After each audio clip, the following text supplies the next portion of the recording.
Madam Chairperson, His Holiness Guruji, Shri Ravi Shankar Ji, Her Excellency, distinguished guests, members of the Parliament of various political parties, organizations, and both from the political and civil society.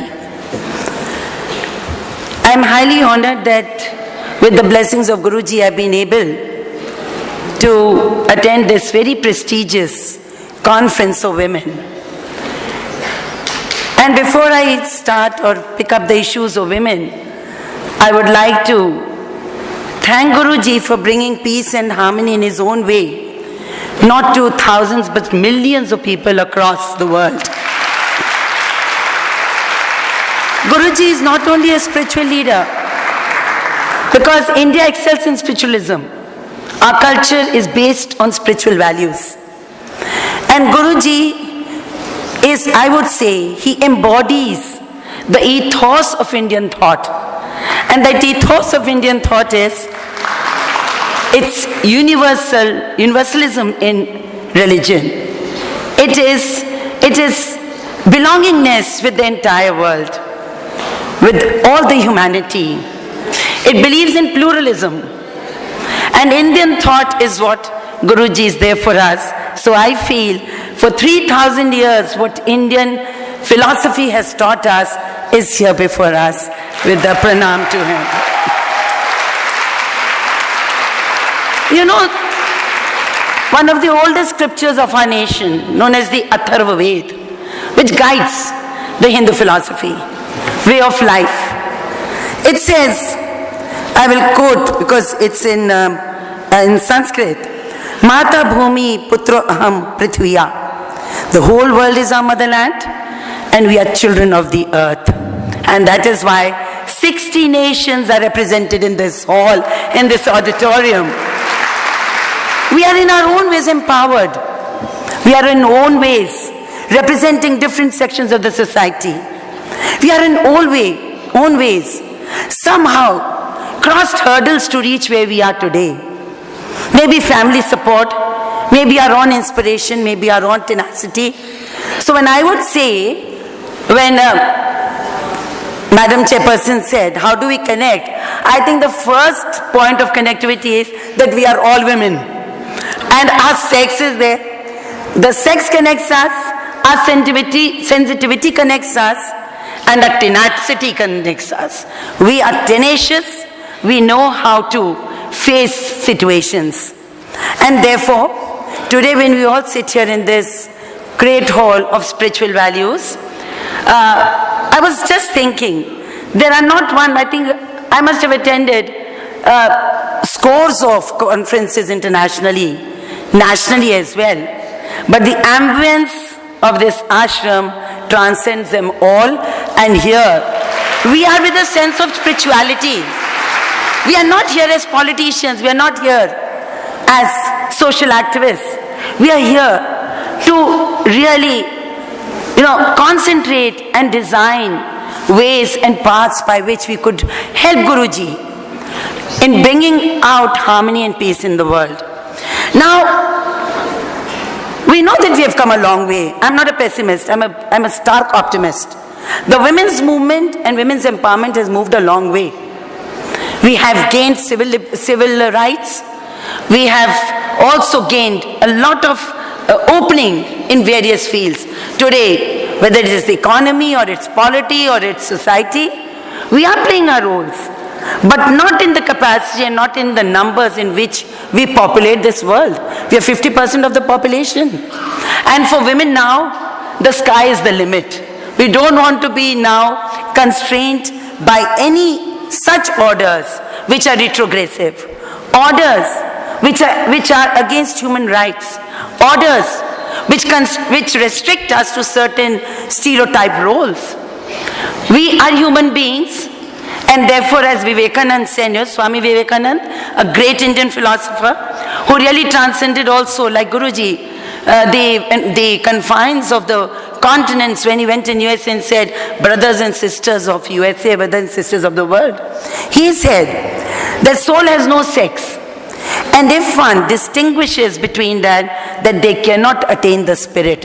So if you are looking for spirituality, if you want the soul to interact with God, then you have to end all distinctions. And he says, sex has no distinction. So all our philosophers, all our religions, whether it is Hinduism, Islam, Christianity, Zoroastrianism, whatever, they give equal status to women in their religious scriptures. But why are not we being able to avail of them now? Why is a young girl who wants to study in my neighboring country of Pakistan killed? Why is now we have a distinguished minister from Afghanistan? 2 days back I hear that women's rights are going to be drastically curtailed in Afghanistan. We see that in my own continent of India, of South Asia, women they are living in abject poverty. They are not getting proper education. They are subjected to evils of the society, like female feticide, like dowry deaths, marriage, infantile marriages. So there are so many things. And then, of course, majority of the women are subject to violence, whether it's domestic violence or it's violence in the streets.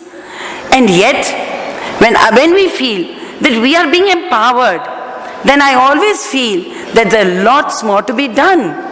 So we have to gain up strength, because see, there can be no peace, there can be no harmony if the 50% of the population of this world feels insecure, if they feel left out. And that is why there will be harmony only when we all get together into the activities of nation building, into the activities of society building. And Guruji has very kindly given that space to women in his organization, in his own field of spreading harmony and peace in the world. So I would say that until there is discrimination, hunger, disease, violence, famine, displacement, there is conflict, armed conflicts, then women are going to suffer. 70% of the world's poorest are women. We know this. These are statistics which come down to us.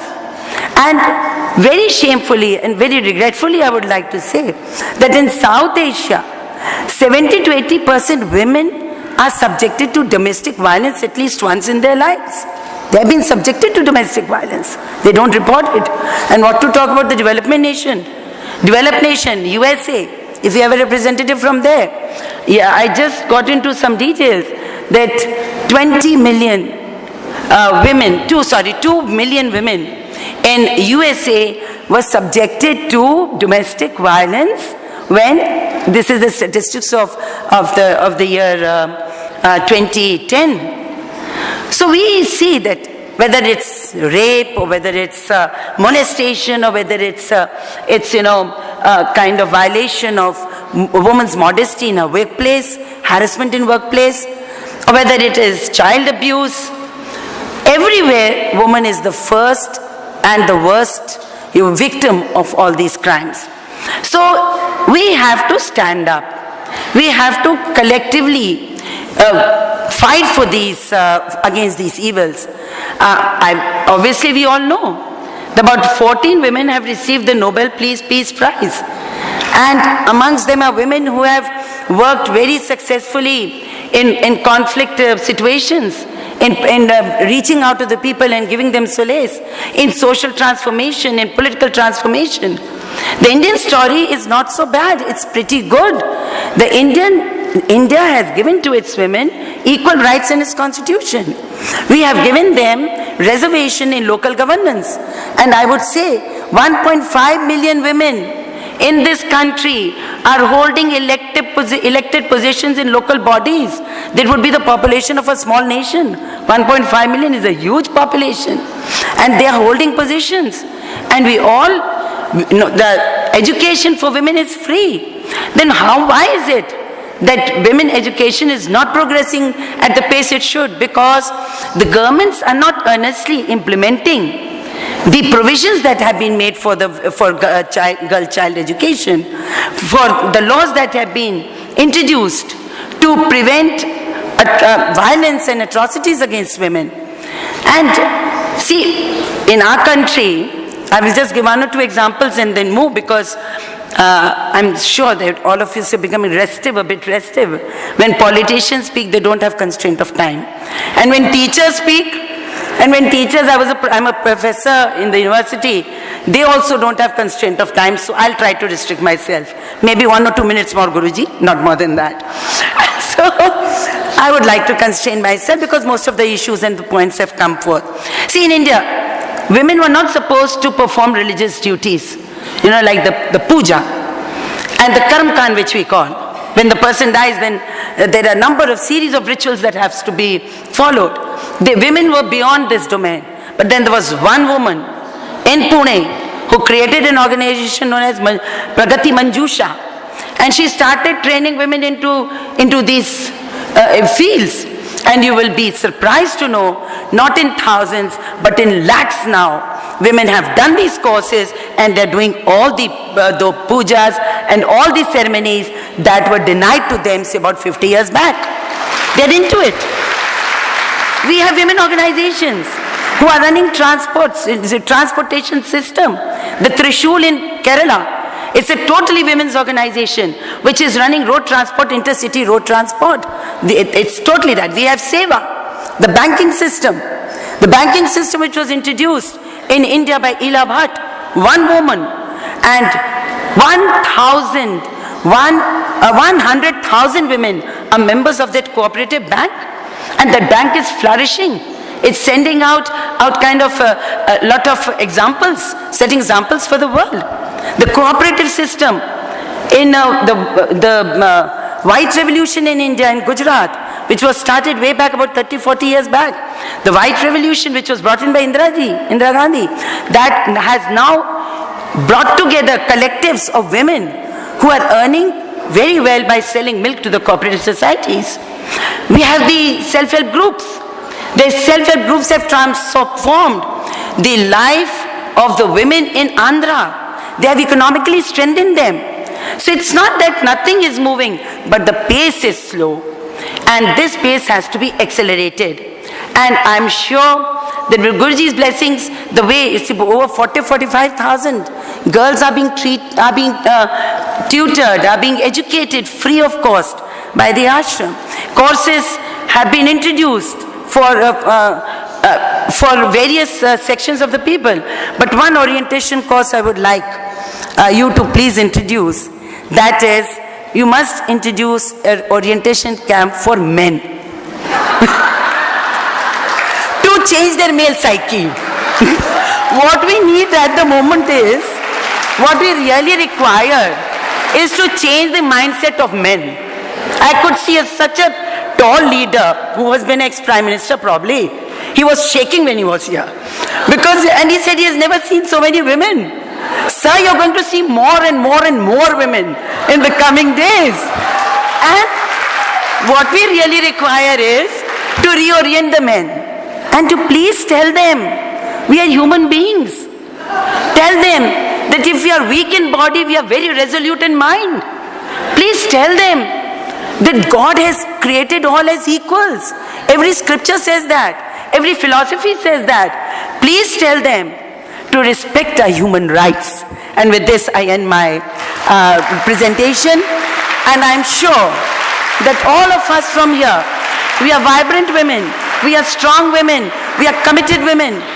And with Guruji's blessings, without a guru, nothing can transform.